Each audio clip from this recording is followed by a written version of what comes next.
the negative has claimed that throughout everything that has been presented, that fracking should be allowed to continue because it is both safe to animal and plant life, and it also can help us a lot economically.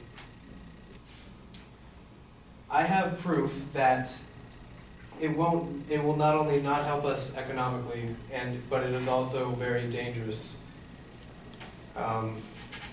As stated by Jeff, there are considerable methane leaks that occur during the extraction of the natural gas in the shale when you frack. So, and all of that methane that gets leaked from there winds up going through the cracks in the ground and seeping into aquifers.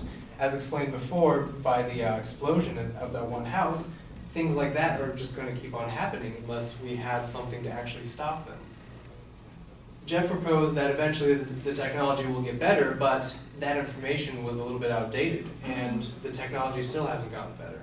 So if we can't rely on the fracking companies themselves to make changes, then we need to decide whether or not we want fracking at all, because it is truly that dangerous.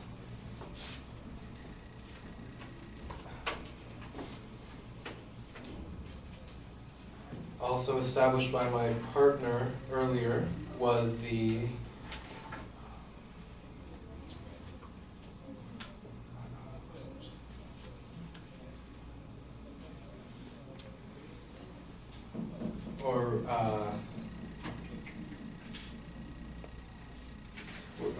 actually, to elaborate back on the methane part, I have a quote from Mark Fischetti.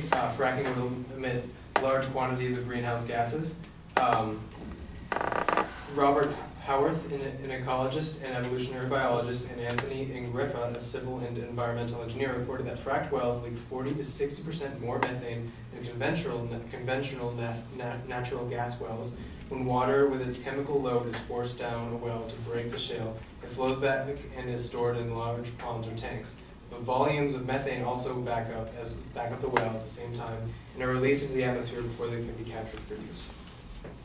This affects our greenhouse impact, equal to, as I said before with the other really, really long quote, about how we basically break even in emissions. So if we don't gain as much with the extra natural gas, only because we end up offsetting it equally. By instilling a federal organization in order to enforce the ban of fracking, we can allocate funds better and enforce it easier. Because if we just force the states to abide by the federal system, then it's out of their hands and it's much easier to enforce in general. While it is possible for them at the individual level to ban or exceptionally regulate fracking, it doesn't lead to there was evidence that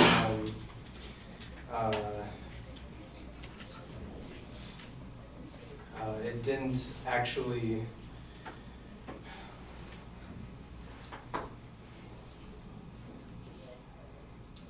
it's hard to enforce it because it's less impactful, because at the state level, if a company wants to just move to another state, they can frack in a different state. But my partner and I deserve to win this debate, because who wants to who wants to pump the earth full of terrible chemicals? I know I certainly don't. Thank you very much.